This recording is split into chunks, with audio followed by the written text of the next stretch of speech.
Hello, fellow travelers. Welcome to Ayurwellness Lab, your guide to good health.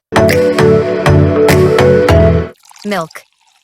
Often considered universally healthy, can be a superfood for some, but if your digestive fire or Agni is not good, it may cause severe discomfort. So a pitta person with a strong digestive fire will benefit from milk cooling their internal fire, but a vata, whose fire is inconsistent, may suffer from severe bloating, and a kapha, who has a slow digestive fire, may even experience excess mucus production, heaviness, and lethargy when consuming dairy. While balancing your body requires consideration of many things: weather adaptations, habits, lifestyle, mental state, etc. But today, let us focus on the main thing: diet, with regards to your digestive fire, or Agni and your dosh. Understanding food in your body. To retain good health, we need to understand food. We need to understand our bodies. We need to understand which foods to eat, rarely eat, avoid completely.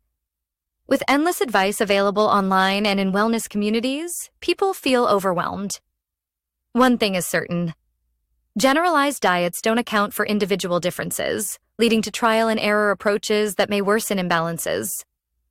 Modern diets often promote generalized healthy foods, for example, salads, raw vegetables, superfoods.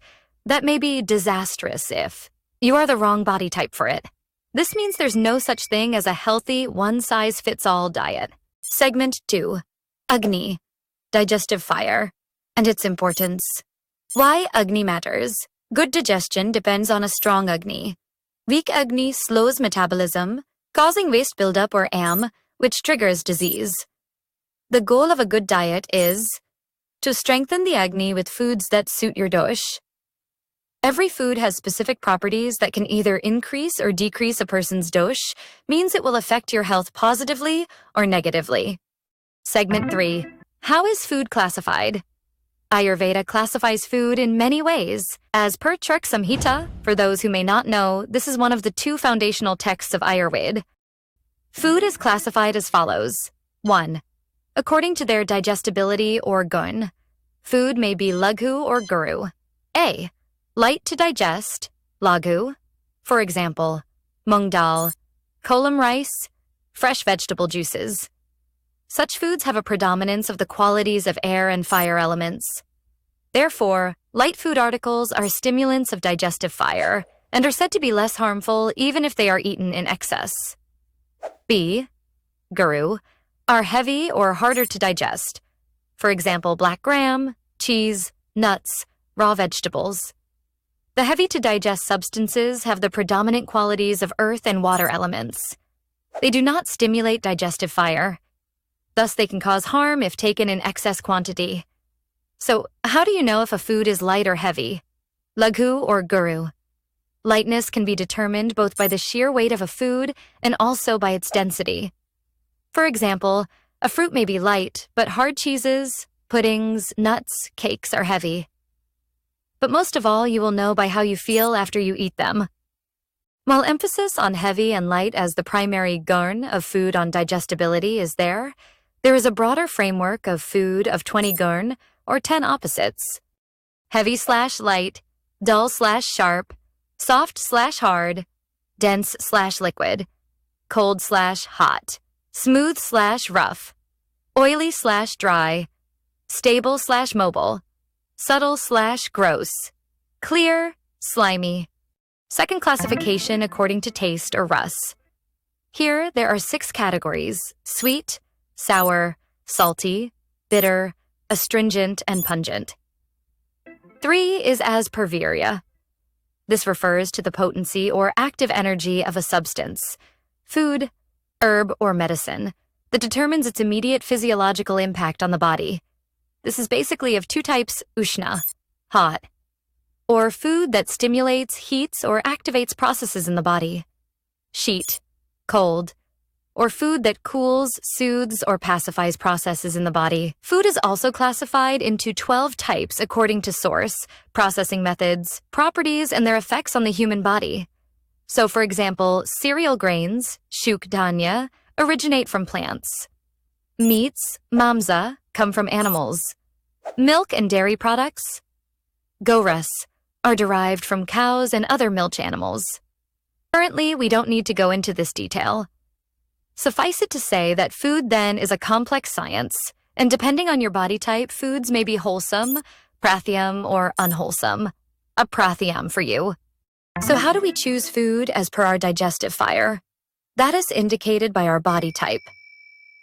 One of the foundational principles of Ayurveda is that like increases like, and opposites balance. Choose foods with opposite qualities to your dosh or dominant traits. First, let's clarify what is meant by vata diet, pitta diet, kapha diet. After the test, you have determined your body type right, vata diet. Now, if you are predominantly vata, then you need a vata pacifying diet. That means a diet that controls increment in vata, but helps increase pitta and kapha. So you may acquire a balance. Vata individuals should eat foods that increase heaviness, stillness, and smoothness. This is said to balance the coldness and lightness of vata. Ideal foods: warm, moist, and heavy foods. For example, soups, stews. Avoid cold, raw foods and stimulants and dry foods, nicotine, caffeine, salads, crackers. Tastes to favor: sweet, salty, sour. Tastes to avoid: pungent, bitter, astringent. Pitta diet. Pitta is responsible for governing metabolism, digestion, and transformation in the body. However, when pitta becomes imbalanced, we can experience symptoms such as inflammation, acidity, heartburn, and irritability. Since the characteristics of pitta include sharpness, heat, and acidity, qualities that are opposite to these in diet and lifestyle help restore balance to pitta dosh. When pitta is balanced, we experience good digestion, a healthy metabolism, and a calm, focused mind. Ideal foods: cool, hydrating and grounding foods, cucumber, coconut water. Avoid hot, spicy, fermented, or oily. Tastes to favor: sweet, bitter, astringent. Tastes to avoid: salty, sour, pungent. Chilies, pickles. Kapha diet. A good kapha diet lightens kaph's heaviness and moisture. One of the best things you can do to counter kaph's slow, heavy nature is to add some spice to your life. Literally. Kapha diet. Ideal foods: light, dry, or spicy foods. Apples, ginger tea. Avoid heavy, sweet foods. Tastes to favor: bitter, pungent, astringent. Tastes to avoid: sweet, sour, salty. Basic principles for everyone. 1. Meal timing. Eat your main meal at noon when digestion is strongest. 2. Eat only when hungry, not according to the clock. 3. Eat freshly prepared food. Prioritize quality. 4. Include all 6 tastes in your diet: sweet, sour, salty, bitter, pungent, and astringent flavors. But the quantity and emphasis on each taste should vary based on your prakriti, constitution, current dosha balance, and health needs. 5. Avoid overeating. Remember to eat only 80% of your hunger. The message takes about 20 minutes to reach your brain after you start eating. Therefore, stop at 80%. The stomach shouldn't be completely full after a meal. Eat only as much as can fit within your palms formed into a cup. There is a saying, mutti bhar anaj, fistful of grain. Well, now you know where that saying comes from. Overeating not only stresses our organs, it also takes away a lot of energy from other physiological functions, as it has to channel it into digestion over time. By understanding and applying these principles, you can achieve a balanced, healthier life. So what is the simple formula to know what is right for you? Step 1. Identify your dominant dosh, which will indicate your digestive fire. For those who have joined now, answer the quiz in the last episode I posted to know your dosh. Step 2. Once you've identified your dosh, try to eat as per your body type and the principles explained. Step 3. Always observe how the food affects you and modify. Some confusions regarding food. We often hear people say, listen to your body. So if your body craves for chilies and you are a pit-predominant person who needs to avoid chilies, what do you listen to? Here's the thing. People often choose foods based on taste preferences or cravings, which can be misleading. Also, certain foods create addictive patterns in the body, leading to cravings that are more psychological than physiological. Caffeine, sugar, and spicy foods can create dependency and stimulate the mind temporarily, but they may harm the body over time. Listening to these cravings without understanding their root cause can perpetuate imbalances. Ayurvedic principles provide a roadmap to recalibrate your body's natural wisdom. So the key is not just to listen to cravings, but to look at impact. Observe how you feel before, during, and after eating a food. A balanced body and mind will naturally crave what it needs to maintain harmony. Restore balance first. Once your body is balanced, through diet, lifestyle, and strengthening the digestive fire, cravings become more accurate reflections of your needs. So, now we know a little bit about how to make good food choices.